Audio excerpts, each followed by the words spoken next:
আসসালামু আলাইকুম ভিউয়ার্স, আশা করি আপনারা সবাই ভালো আছেন। তো ভিউয়ার্স, পূর্বের আপডেট মতোই কিন্তু বৃষ্টি অ্যাক্টিভ হতে চলেছে বাংলায়। এই মুহূর্তে আপডেট তৈরির সময় রাত্রি 10টা বাজিতেছে। অলরেডি দেশের বেশ কিছু অঞ্চলে হালকা পাতলা ঝড় বৃষ্টি শুরু হয়ে গেছে।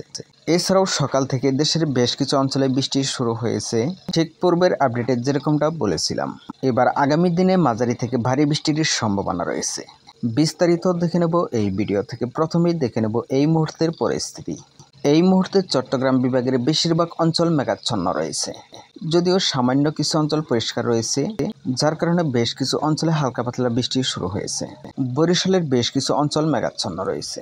খুলনা বিভাগের কিছু অঞ্চল মেঘাচ্ছন্ন রয়েছে, যার কারণে খুলনা বিভাগের ওই সমস্ত অঞ্চলের বেশ কিছু অংশে হালকা পাতলা বৃষ্টি শুরু হয়েছে। ঠিক এই মুহূর্তের পরিস্থিতি আর কি। রাজশাহী এবং রংপুরের সামান্য কিছু অঞ্চলে মেঘ রয়েছে, বাকি অঞ্চল পরিষ্কার রয়েছে। ময়মনসিংহের বেশিরভাগ অঞ্চল মেঘাচ্ছন্ন, কিছু কিছু অঞ্চলে হালকা থেকে হালকা মাঝারি বৃষ্টি হচ্ছে। সিলেটের বেশিরভাগ অঞ্চল মেঘাচ্ছন্ন, বেশ কিছু অঞ্চলে হালকা পাতলা বৃষ্টি হচ্ছে। শিলচর মেঘাচ্ছন্ন, ত্রিপুরার সমস্ত অঞ্চল মেঘাচ্ছন্ন, ত্রিপুরায় হালকা পাতলা বৃষ্টি হচ্ছে। কিছু কিছু অঞ্চলে হালকা থেকে মাঝারি।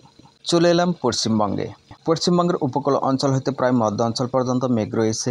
এই মেঘের প্রভাবে হালকা থেকে হালকা মাঝারি বৃষ্টি হচ্ছে পশ্চিমবঙ্গের। কলকাতা, দক্ষিণ 24 পরগনা সহ সম্পূর্ণ মেদিনীপুর মেঘাচ্ছন্ন। পুরুলিয়া, শান্তিপুর, দুর্গাপুর, বর্ধমান, কাউটা এই সমস্ত অঞ্চল সহ কিন্তু মেঘাচ্ছন্ন। পশ্চিমবঙ্গের মধ্য অঞ্চল হতে উত্তর অঞ্চল কিছুটা পরিষ্কার রয়েছে। উত্তর মধ্য অঞ্চল কিন্তু বেশিরভাগ অঞ্চল পরিষ্কার রয়েছে। শিলিগুড়ি, আলিপুরদুয়ার, জলপাইগুড়ির কিছু কিছু অঞ্চল আংশিক মেঘাচ্ছন্ন রয়েছে। এবার পরবর্তী দিনগুলি এক নজরে দেখে নেব। এই মুহূর্ত থেকে আগামীকাল সকাল 10টার মধ্যে খুলনা বিভাগের কিছু অঞ্চল, ত্রিপুরা, শিলচরের কিছু অঞ্চল এবং বাংলাদেশের সিলেটের কিছু অঞ্চলে ভারী বৃষ্টির সম্ভাবনা রয়েছে। চট্টগ্রাম, খুলনা, বরিশাল, ঢাকা, ময়মনসিংহ, সিলেট, পশ্চিমবঙ্গের মধ্য অঞ্চল হতে দক্ষিণাঞ্চল এই সমস্ত অঞ্চলে হালকা থেকে মাঝারি বৃষ্টির সম্ভাবনা রয়েছে, হালকা বজ্রপাত সহ। রংপুর এবং রাজশাহীতে কিছুটা বৃষ্টির পরিমাণ কম লক্ষ্য করা যাচ্ছে। সকাল 10টা হইতে সন্ধ্যার মধ্যে দেশের বেশিরভাগ অঞ্চলে কম বেশি বৃষ্টির সম্ভাবনা রয়েছে। আগামী 12 ঘন্টায় চট্টগ্রাম, খুলনা, বরিশাল, ঢাকা, ময়মনসিংহ, রাজশাহী এর কিছু কিছু অঞ্চলে এই বৃষ্টির সম্ভাবনা রয়েছে। 10 থেকে 18 মিলিমিটার বৃষ্টির সম্ভাবনা রয়েছে। তো আগামী 24 ঘন্টায় এই বৃষ্টির পরিমাণ বেড়ে যাওয়ার সম্ভাবনা রয়েছে, অর্থাৎ আগামীকাল সকাল 10টা পর্যন্ত। আগামীকাল 1 আগস্ট, যেরকমটা পূর্বের আপডেটে বলেছিলাম, 1 আগস্ট হতে বৃষ্টির পরিমাণ বেড়ে যাওয়ার সম্ভাবনা রয়েছে। ক্রমশই কিন্তু পরবর্তী দিনগুলিতে মাঝারি থেকে ভারী বৃষ্টির সম্ভাবনা রয়েছে। যেরকমটা আপনারা দেখতে পাচ্ছেন, আগামী 72 ঘন্টায় ব্যাপক বৃষ্টির সম্ভাবনা রয়েছে দেশের বেশ কিছু অঞ্চলে। মাঝারি থেকে ভারী বৃষ্টির সম্ভাবনা রয়েছে। আবারও মেঘ বজ্র মোড়ে ফিরে এলাম।